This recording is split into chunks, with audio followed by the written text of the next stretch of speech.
What is a feast to a poor explorer? Is it snacking on pemmican throughout the day? Is it a ship's biscuits soaked in beef broth? Or is it settling down by a campfire after a long day's travel with some meat roasting over the fire? Explorers in the 18th and early 19th century have a tremendously difficult job.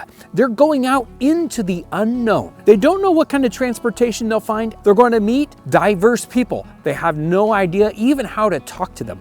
And they don't know how they're going to feed themselves. Their travels will take them away from civilization for months at a time, possibly years. Today, I want a win for these poor explorers. We are going to make them a feast. To understand the poor explorer, the best place to go is the Lewis and Clark expedition in 1804. Right after the end of the Revolutionary War, the United States is formed. The Constitution is written, and now we're thinking about moving west. In 1803, Jefferson signs the Louisiana Purchase. Unfortunately, we have no idea what is in this Louisiana territory, and so he forms an exploration expedition to go out to discover what's there. Most importantly, can we find a water route that takes us to the Pacific Ocean? The other goals are to discover the people who live there, their customs, and the kind of resources that we'll find in that territory. Jefferson needed a trustworthy leader to go on this trip, and he chose Meriwether Lewis, a man who had been his secretary previously. Lewis did not want to lead this expedition alone, and so he convinced William Clark to go along with him, someone he knew from the military. They leave from St. Louis in May of 1804, going up the Missouri River. There's an amazing quantity of information available about the Lewis and Clark expedition because of the journals that they left behind. But we want to concentrate on their food. What kind of food did they leave St. Louis with? What kind of food did they expect to find on the way? How were they going to feed themselves in some of these difficult situations? And what were they going to eat on the way back? In St. Louis, they seemed to acquire some of the standard military rations of the time period. They had along with them cornmeal and whole corn. They also had barrels of flour and salt pork, ship's biscuits. They did have a little bit of coffee, some tea. They had peas and a little bit of sugar, along with about, let's see, what does it say? 700 pounds of lard.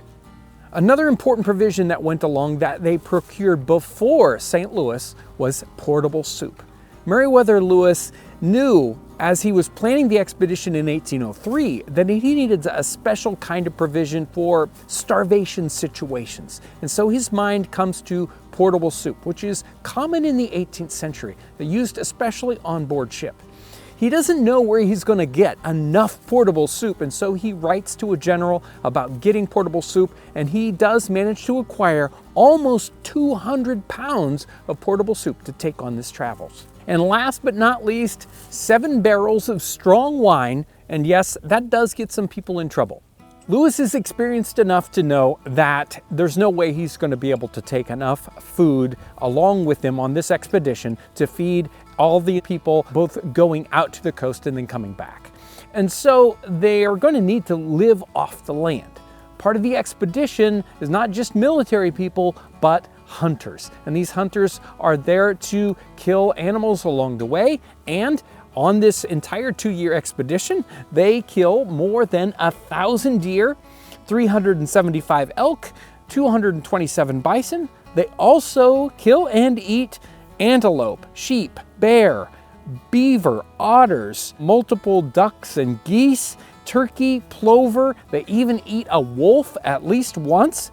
There are times that they have to survive on other things, so they do eat horse, and many times they do purchase dogs from the Native Americans to eat also.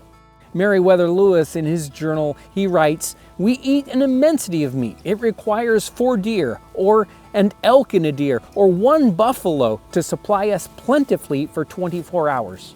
As we read in the journals, we find they do a lot of trading with Native Americans for food. So they'll end up with things like corn, bean, and squash, the 3 sisters. They also will trade for things like dried meat, pemmican, and dried fish.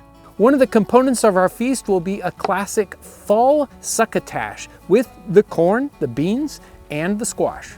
The succotash is so simple. We're just going to put our corn, beans, and squash into our cooking vessel and boil them for about an hour.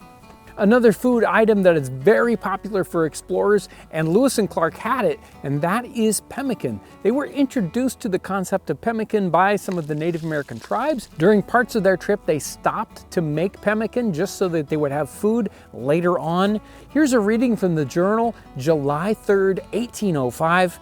Some of the hunters were sent out to kill buffalo in order to make pemmican to take with us.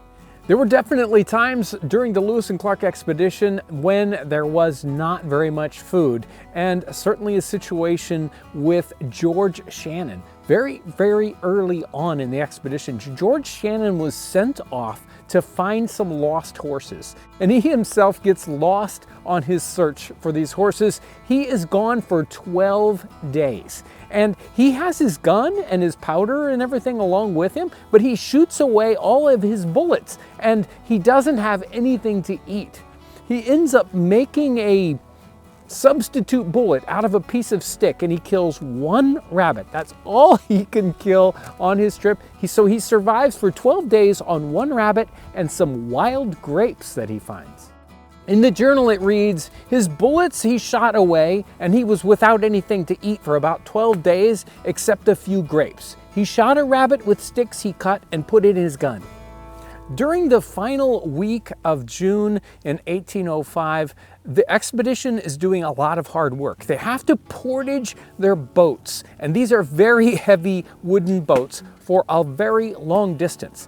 Someone even passes out with heat stroke. And at this point, Meriwether Lewis decides it's time to give these people a break. He wants to give them their equivalent of a feast. And so he himself takes time to cook a special dish. He cooks a soup that has dried beef in it, and he makes these special suet dumplings. Let me give you this reading. It says, to myself I assign the duty of cook. I boiled a large quantity of excellent dried buffalo meat and made each man a large suet dumpling by way of a treat. Now this was the perfect time to make a dumpling like this. Normally you don't necessarily have suet, but at the time they had been hunting and they had some buffalo suet to work with. Now this is kind of funny to think about. They've got as much meat as they ever want, but what is a special treat to them? Something that back home you would have each and every day. They're going to be using a small quantity of their very precious flour to make these dumplings. We're going to mix up our flour with chopped up suet. And we're going to make that into a fairly small but slightly firm pudding. Now, this is sort of like a Christmas pudding in the time period. They would have added raisins for a Christmas pudding. These are just going to be a small plain pudding, and they don't need to have a bag to boil them in. Because we're going to make them fairly small, you can just drop them right into the soup and they will cook along with the meat.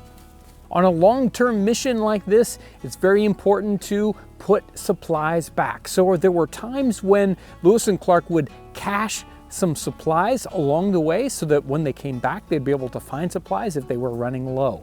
Earlier, I mentioned portable soup. They carried along 193 pounds of this, and it's made by taking multiple cuts of usually something like beef, something with a lot of bones in it, boiling it down for 12 hours, 24 hours, and then letting it dehydrate. And that wasn't easy to do in the 19th century. You just sort of have to let it dry out in a cool setting, and it will slowly turn into a hard, rubbery mass. And with age, it gets harder and harder. This is over a 10-year-old batch of portable soup, so it's almost like a rock. But you add a little bit of this to warm water, and it will reconstitute into a nice, thick broth. This wasn't just a food source, or if it was a food source, it was almost considered medicinal. So this is something that you would feed sick people, and they did that very thing on the expedition. There was a time when they had to interact with a Native American chief who was sick,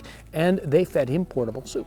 Toward the very end of their expedition, when they are almost home, they are out of food, and they do have to rely on wild provisions where they find them. They find a whole batch of ripe pawpaw fruit, and they survive on even that for a couple of days.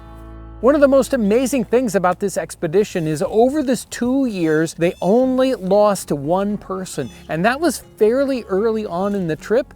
What was likely a burst appendix really didn't have anything to do with the terrain or the difficulty of that particular trip. And it's quite likely that this survival rate was due to the planning that Meriwether Lewis did and the adaptability of the people on this expedition. They had to change what they were eating along the way. They had to change the way they were traveling. They had to work with the Native Americans. This was really an amazing feat. In some ways, this expedition was incredibly successful. They did this exploration and they came back with a lot of information.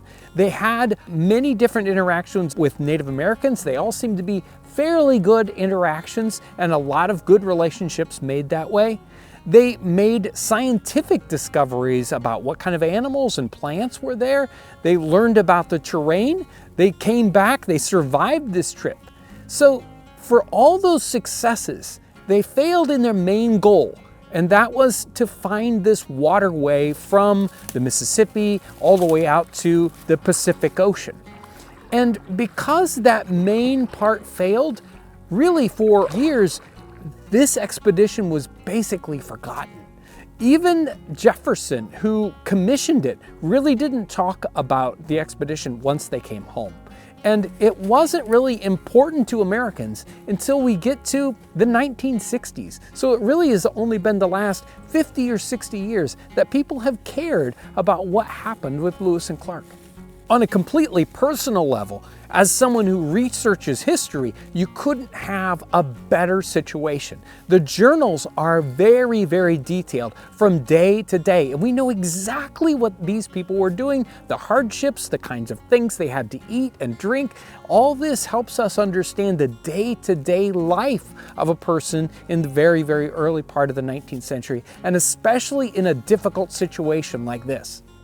This is the Poor Explorer's Feast, and it is very good.